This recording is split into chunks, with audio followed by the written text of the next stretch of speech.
Hello, ladies and gentlemen. We're here with the Podfada Sea Island Creole. And, he's welcomed us into his humble abode. As you can see, he's still getting unpacked a little bit, but a very, very nice place. And the first thing he did was show me this nice knife. Show us what you're working with, Podfada, and don't cut yourself this time. Yeah, right. It's just a Temu knife I got for $13. I should have known $13, bad omen. Cut myself immediately. So the people have been asking on the channel, what's up with the Podfather and this Labradorian wife, and how many wives has he had? She's my fifth wife, and my last one. And she's an amazing lady. She's just French, so I can't hold it against her. She hates the United States with the rest of the country of France. Thinks she's better than everybody. Yeah, of course. So. Tell us about the construction in Labrador and how's the house looking? Well, the house is all done. She had built last spring. It's on a little tiny island, about the size of the house. So I'm always worried about falling into the ocean. It's really scary. Black water, And if my foot even touches the water, I start screaming. I noticed when I got here today you were dressing up your foot. Tell everyone what exactly happened with it. I got ran over by a car. I think it was right when COVID broke out. Broke out, and I didn't even know about it at the time. I got ran over by a car. The car was going 65 miles an hour, and I was on my bicycle with no helmet, of course. And I was trying to get to the pawn shop really fast because they had a DeWalt drill that I wanted before somebody else got it. And she just creamed me. I mean, I didn't even have time to hit the brakes on the bicycle, and I went right through the car, and everybody said, "Oh, you're lucky to be alive. You're lucky not to be paralyzed and stuff." And well, now it's starting to paralyze me a little bit. So my right foot was starting to get paralyzed, and I was getting mad because I couldn't ride my bike as well. So I think I kicked a metal bucket really hard, and I gave myself a compound fracture in my index toe, and it just won't heal because it's cut off from circulation, and it's cut off from the rest of my body because my spinal cord is getting crushed now with all the injuries and the crap. So it's a pain in the ass trying to keep it clean. And your foot is really hard to keep clean. King Trick of the Nordic Confederacy tells me you're a veteran. What war did you serve in, and tell us about your service? I served in from '88 till '93, and there was just a bunch of police actions, no real wars. Panama, I don't know if you remember that, and some other bullshit, Beirut and some other crap. But I was military police, and it was a lot of fun. I didn't want to go home. Very nice. And so you had some time in the service, and then I see you got the Sturgis shirt on there. Tell me about some of your wildest memories from Sturgis. Most of it I can't remember. It was, I always remember driving into Sturgis, but I couldn't tell you how to get out of it. That's fair. So you've known King Trick for how long now? Oh, it's been a long time. Probably five years now.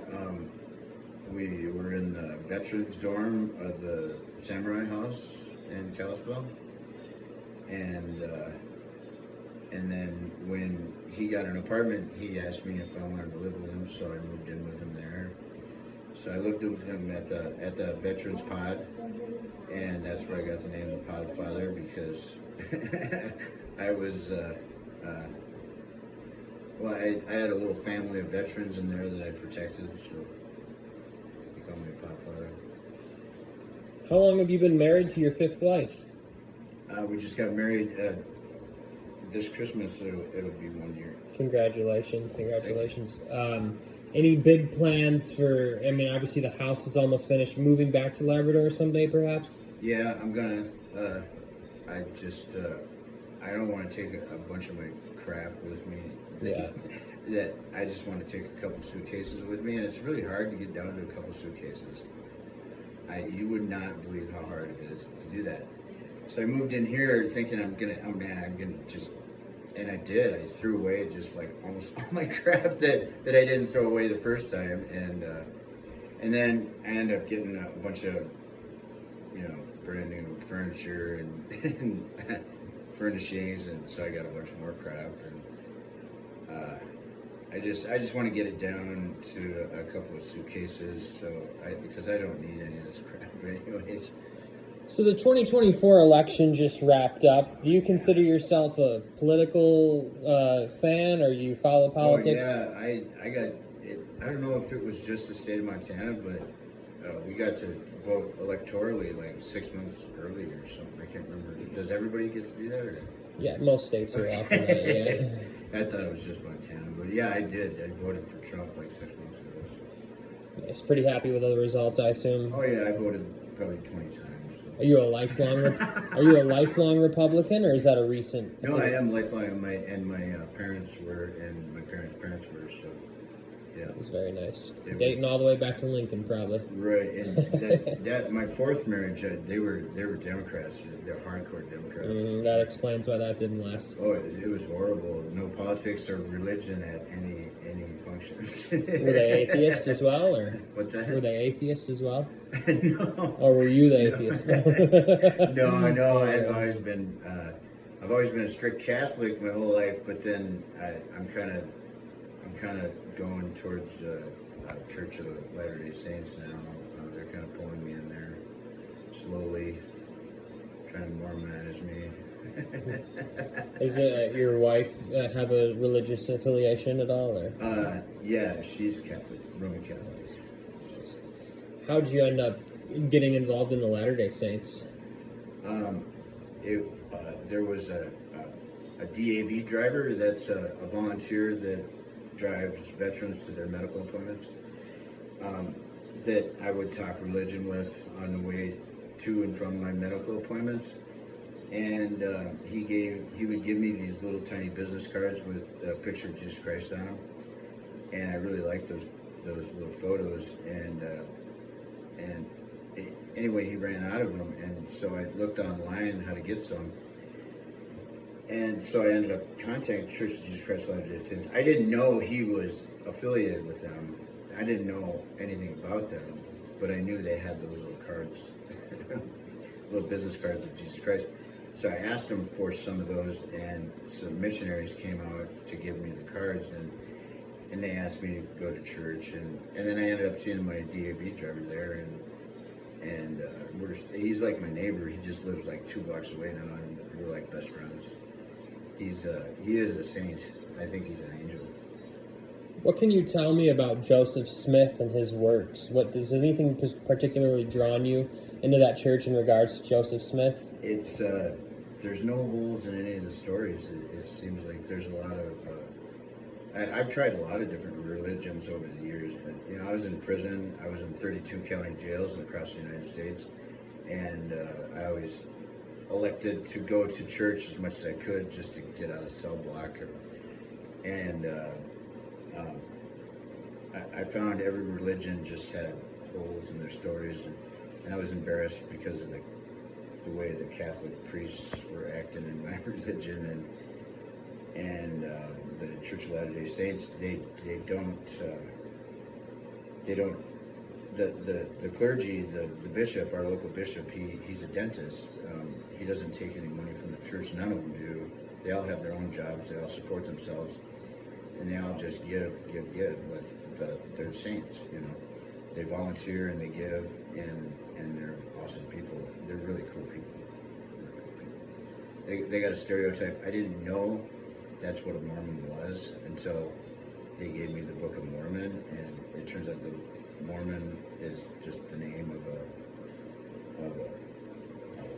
an ancient priest in the Holy Land that just documented some stuff, you know. So it really has nothing to do with. I thought Mormons were Mormons, you know, but they're not. They're LDS. Very cool. No, that's a very inspiring and interesting story about the church. And would you say you feel right at home with the whole congregation there? No, I don't. I really don't, because they have such strict guidelines to follow to be baptized in the church. I'm just a visitor.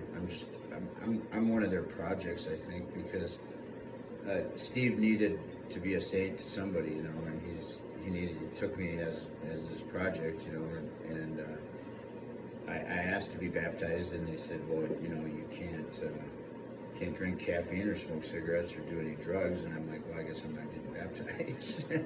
And wow. yeah, nothing. And so I said I would work on it, you know, and they asked me to pray about it, and I did, and what I got back was God told me it's going to take a lot of work. Of course it is, you know, everything is a lot of work. But my wife is almost like a Mormon, or I should say a Latter-day Saint, and she doesn't even know it. She's never even had an aspirin before in her life. Never watched a cartoon or a sitcom or anything. She doesn't drink, doesn't smoke. She doesn't even eat foods that aren't good for her. So it just seems I'm being funneled into that no matter what I do. Where did you and your wife first meet? It was the Puget Sound Ferry in Seattle. And I love Seattle. I've been going there off and on since I've been little. My sister moved out there when she graduated high school. And it's the Puget Sound Ferry. You don't really need to have a destination or a vehicle or anything. You can just ride the ferry. I rode the ferry for 3 days when I met her. I didn't plan on it, but it's just a good way to see the ocean, and the view of Seattle and the coastline is beautiful. And I was on the Puget Sound Ferry, and I met her, and we ended up staying like 3 days on the ferry. And of course the staff of the ferry just thought we were insane, you know. They just kept asking us what we were doing, and you know, I'm just doing nothing, just falling in love, really.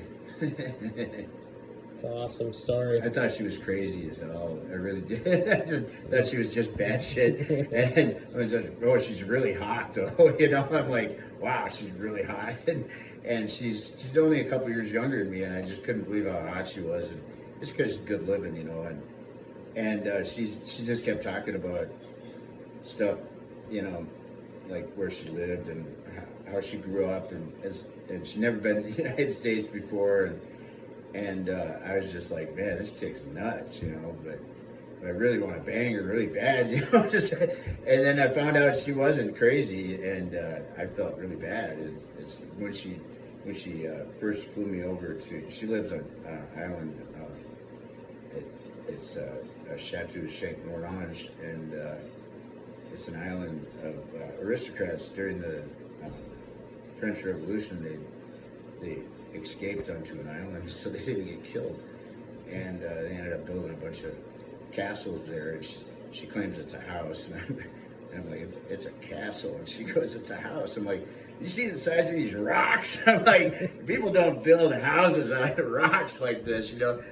But she didn't know anything like it was a castle. She just thought it was her house. So you mentioned that early desire to fornicate with her. Did she make you end up making you wait, or no? I did. I felt so bad when I first got over there that she was telling the truth about everything, that I was kind of dumbfounded, and I was just kind of like, I was just like, wow, this is really not crazy, you know. So I was taken off guard. I was really taken off guard. So I didn't have any. All my plans went just straight into the shitter at that point, and I was just an idiot, you know. And then when I told her she lived in a castle, and she's like, no, it's a house, and I'm like, it's a fucking castle. And she's like, oh my God. And I realized I yelled at her and I didn't mean to. And so then that kind of broke the ice is when I said, you live in a fucking castle. But after that, it started going really well. And then, and it just turned into marriage last Christmas. That she would come to Canada, and that's as far as she would go. And she would come even north of Montana here, but and Calgary. We were in Calgary, and she has a lot of friends and relatives that live all over Canada. And we were at a big dinner, and it just seemed like a perfect time to get married, and we were both thinking the same thing. So, were a lot of her relatives, friends, and family at the wedding, or was it a small wedding? no, it turned out to be pretty big. I didn't think it was going to be at the time, but I guess there was about 300 people there before the end of the weekend, and people were still coming in when I was going home. But yeah, she knows a lot of people. Her parents were what they would call a descendants of Quakers, which are